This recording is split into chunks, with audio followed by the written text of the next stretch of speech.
Good morning. We are at Riverstone Park, which runs close to the Coeur d'Alene River,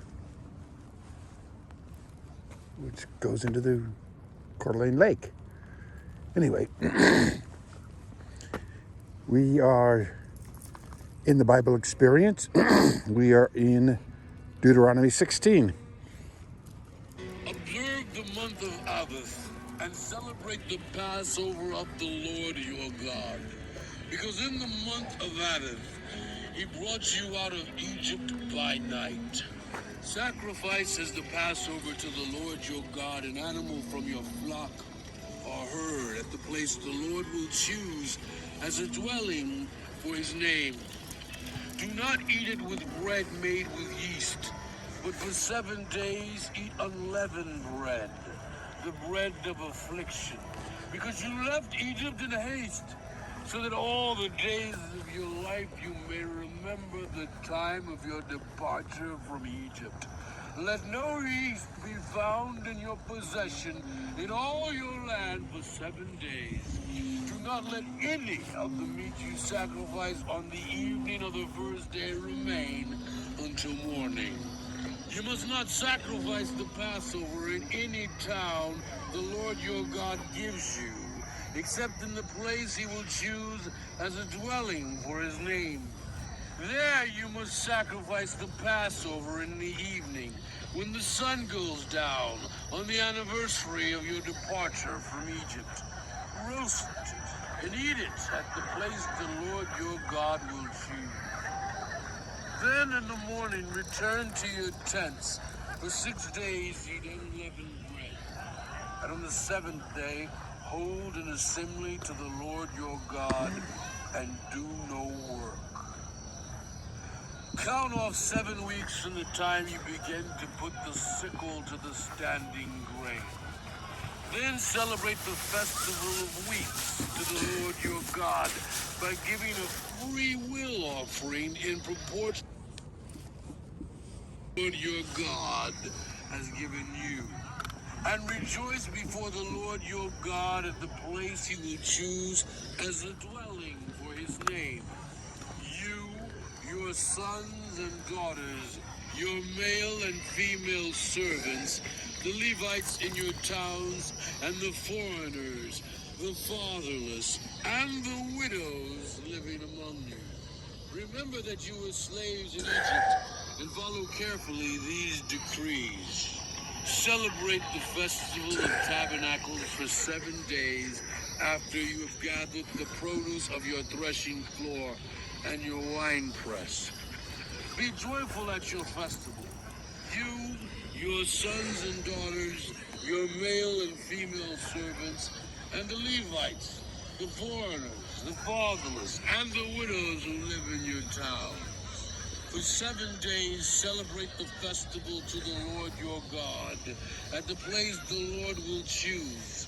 For the Lord your God will bless you in all your harvest and in all the work of your hands, and your joy will be complete. 3 times a year all your men must appear before the Lord your God at the place he will choose. At the festival of unleavened bread, the festival of weeks, and the festival of tabernacles. No one should appear before the Lord empty-handed. Each of you must bring a gift in proportion to the way the Lord your God has blessed you. Appoint judges and officials for each of your tribes in every town the Lord your God is giving you, and they shall judge the people fairly. Do not pervert justice or show partiality. Do not accept a bribe, for a bribe blinds the eyes of the wise and twists the words of the righteous. Follow justice and justice alone, so that you may live and possess the land the Lord your God is giving you. Do not set up any wooden Asherah pole beside the altar you build to the Lord your God. And do not erect a sacred stone, for these the Lord your God hates. Do not sacrifice to the Lord your God an ox or a sheep that has any defect or flaw in it, for that would be detestable to him. If a man or woman living among you in one of the towns the Lord gives you is found doing evil in the eyes of the Lord your God, in violation of his covenant, and contrary to my command, has worshipped other gods, bowing down to them, or to the sun, or the moon, or the stars in the sky, and this has been brought to your attention, then you must investigate it thoroughly. If it is true and it has been proved that this detestable thing has been done in Israel, take the man or woman who has done this evil deed to your city gate and stone that person to death. On the testimony of 2 or 3 witnesses, a person is to be put to death. But no one is to be put to death on the testimony of only one witness. The hands of the witnesses must be the first in putting that person to death, and then the hands of all the people. You must purge the evil from among you. If cases come before your courts that are too difficult for you to judge, whether bloodshed, lawsuits, or assaults, take them to the place the Lord your God will choose. Go to the Levitical priest and to the judge who is in office at that time. Inquire of them, and they will give you the verdict. You must act according to the decisions they give you at the place the Lord will choose. Be careful to do everything they instruct you to do. Act according to whatever they teach you and the decisions they give you. Do not turn aside from what they tell you, to the right or to the left. Anyone who shows contempt for the judge or for the priest who stands ministering there to the Lord your God is to be put to death. You must purge the evil from Israel. All the people will hear and be afraid and will not be contemptuous again. When you enter the land the Lord your God is giving you, and have taken possession of it and settled in it, and you say, let us set a king over us like all the nations around us. Be sure to appoint over you the king the Lord your God chooses. He must be from among your own people. Do not place a foreigner over you, one who is not an Israelite. The king, moreover, must not acquire great numbers of horses for himself, or make the people return to Egypt to get more of them. For the Lord has told you, you are not to go back that way again. He must not take many wives, or his heart will be led astray. He must not accumulate large amounts of silver and gold. When he takes the throne of his kingdom, he is to write for himself on a scroll a copy of this law taken from that of the Levitical priest. It is to be with him, and he is to read it all the days of his life, so that he may learn to revere the Lord his God. The Lord his God, and follow carefully all the words of this law and these decrees, and not consider himself better than his fellow Israelites, and turn from the law to the right or to the left. Then he and his descendants will reign a long time over his kingdom in Israel. The Levitical priest, indeed, the whole tribe of Levi, are to have no allotment or inheritance with Israel. They shall live on the food offerings presented to the Lord, for that is their inheritance. They shall have no inheritance among their fellow Israelites. The Lord is their inheritance, as he promised them. This is the share due the priest from the people who sacrifice a bull or a sheep, the shoulder, the jowls, and the internal organs. You are to give them the first fruits of your grain, new wine and olive oil, and the first wool from the shearing of your sheep. For the Lord your God has chosen them and their descendants out of all your tribes to stand and minister in the Lord's name always.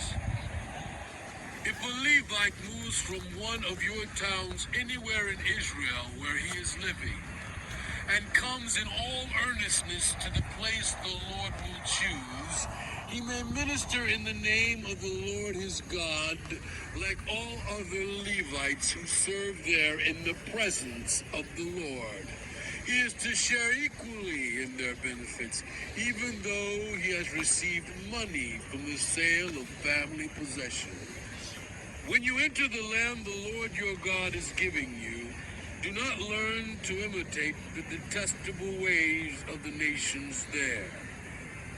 Let no one be found among you who sacrifices their son or daughter in the fire, who practices divination or sorcery, interprets omens, engages in witchcraft, or casts spells, or who is a medium or spiritist, or who consults the dead.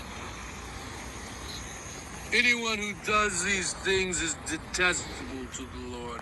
And because of these detestable practices, the Lord your God will drive out those nations before you. You must be blameless before the Lord your God.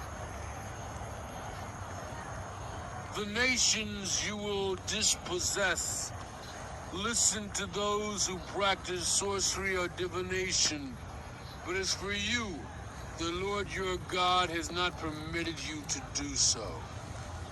The Lord your God will raise up for you a prophet like me from among you, from your own people. You must listen to him.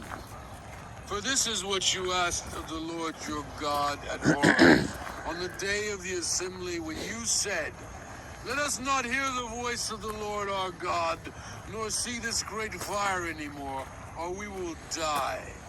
The Lord said to me, "What they say is good. I will raise up for them a prophet like you from among their people, and I will put my words in his mouth.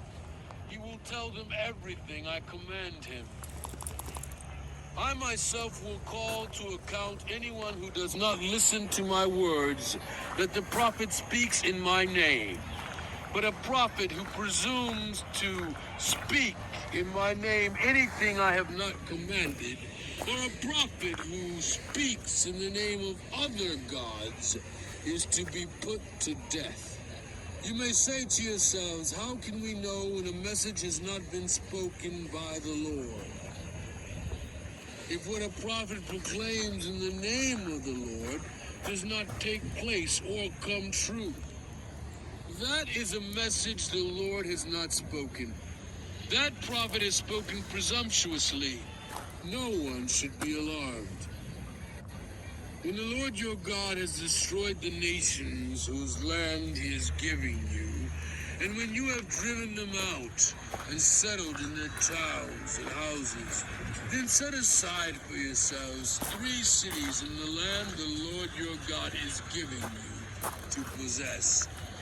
Build roads to them and divide into 3 parts the land the Lord your God is giving you as an inheritance, so that anyone who kills someone else may flee there.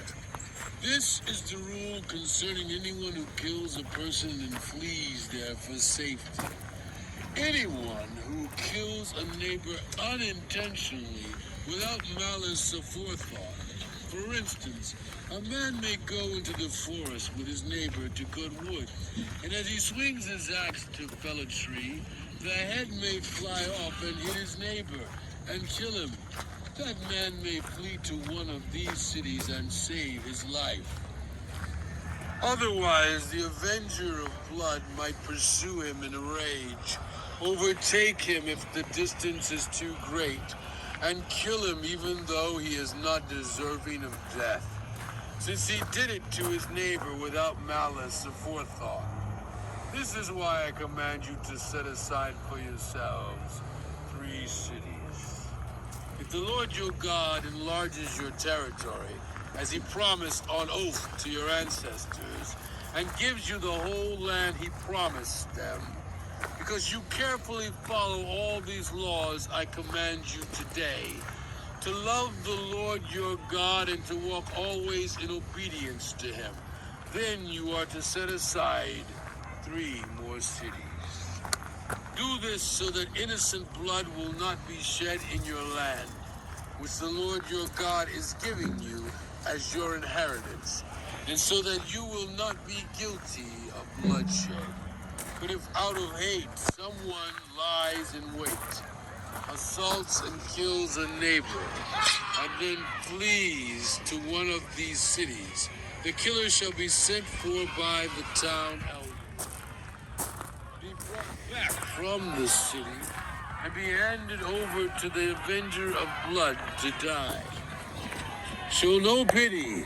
You must purge from Israel the guilt of shedding innocent blood, so that it may go well with you.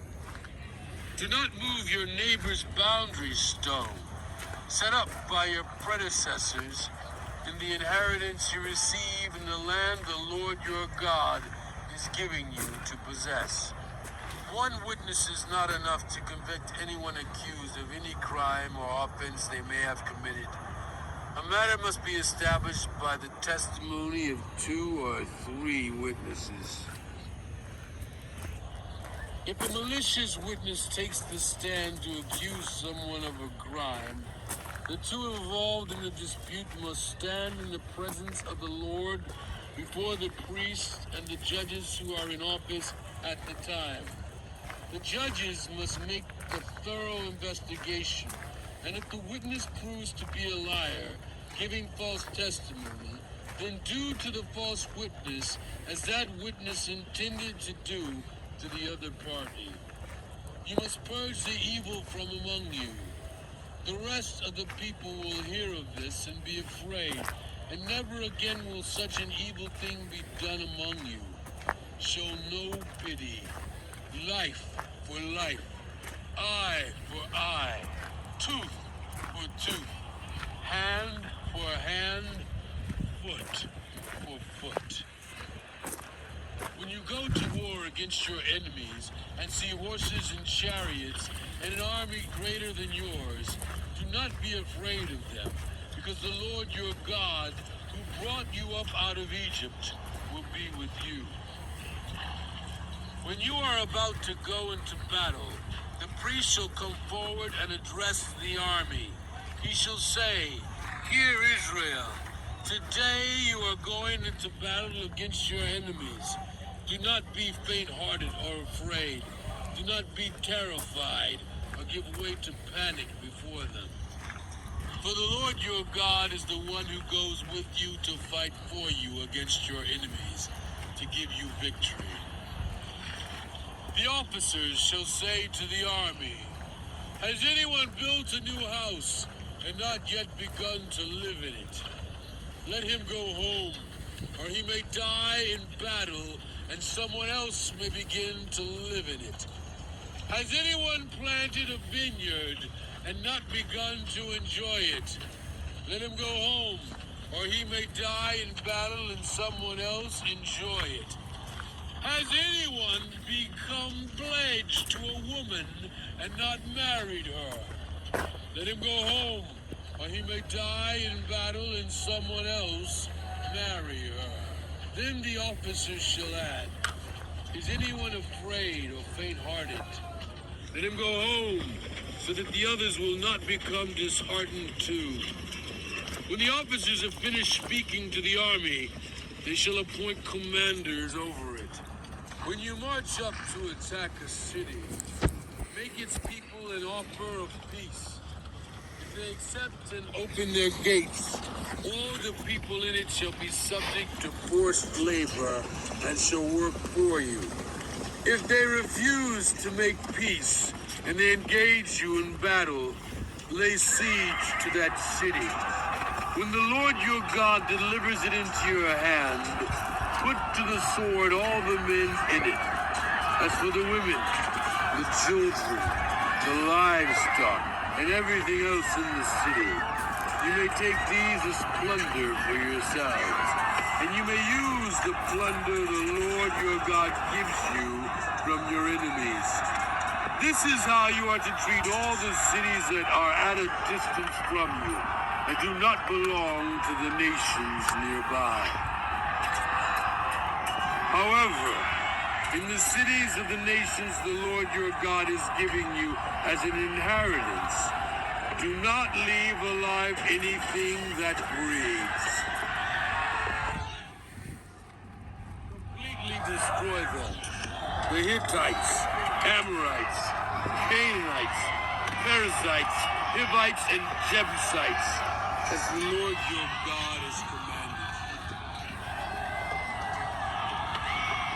Otherwise, they will teach you to follow all the detestable things they do in worshiping their gods, and you will sin against the Lord your God.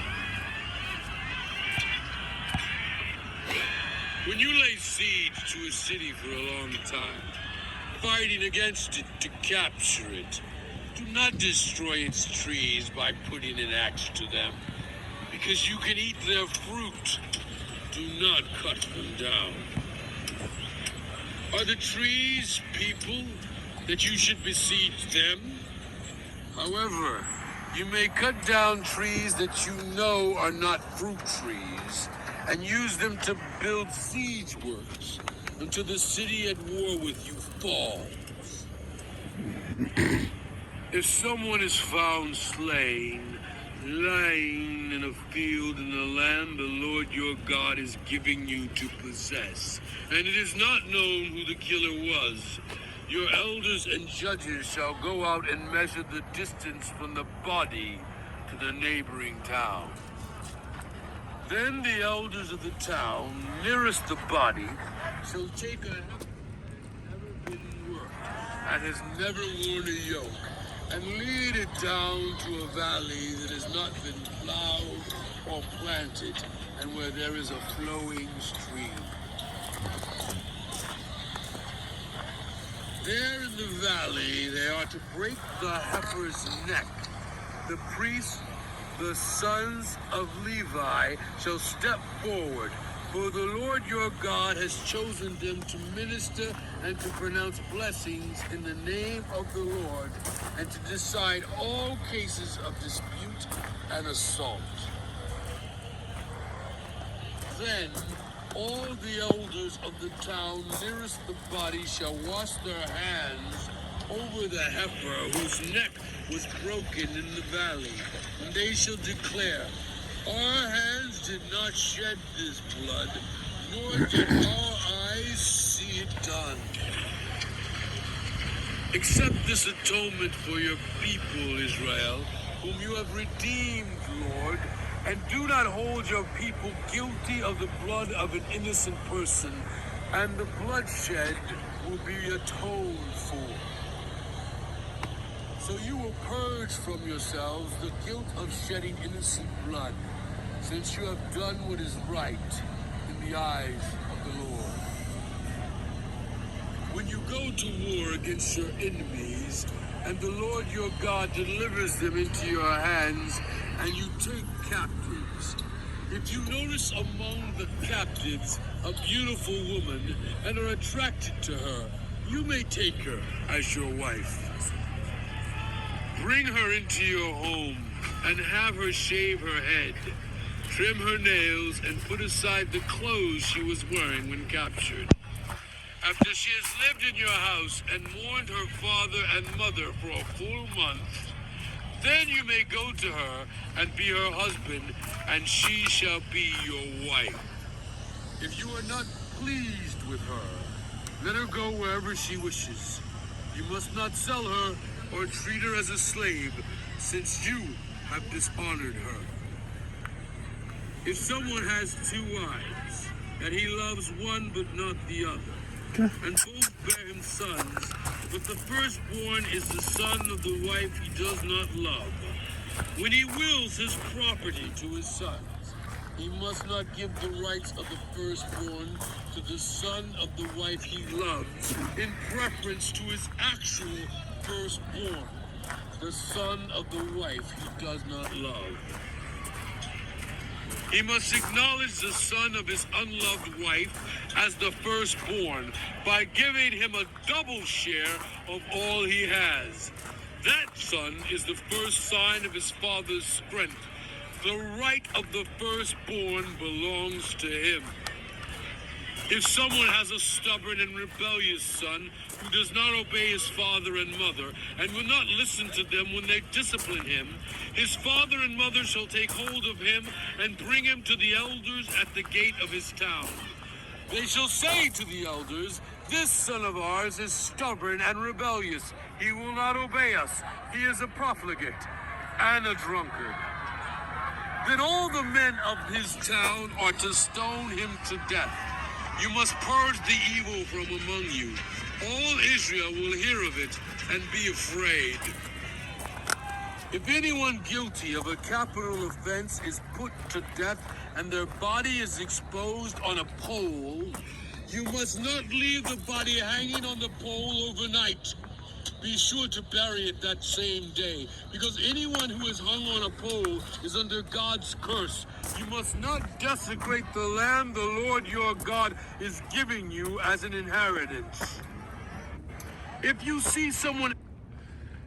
All right. That does it for today. A little chilly, a little rainy, but like the video, subscribe to it, and we'll see you next time.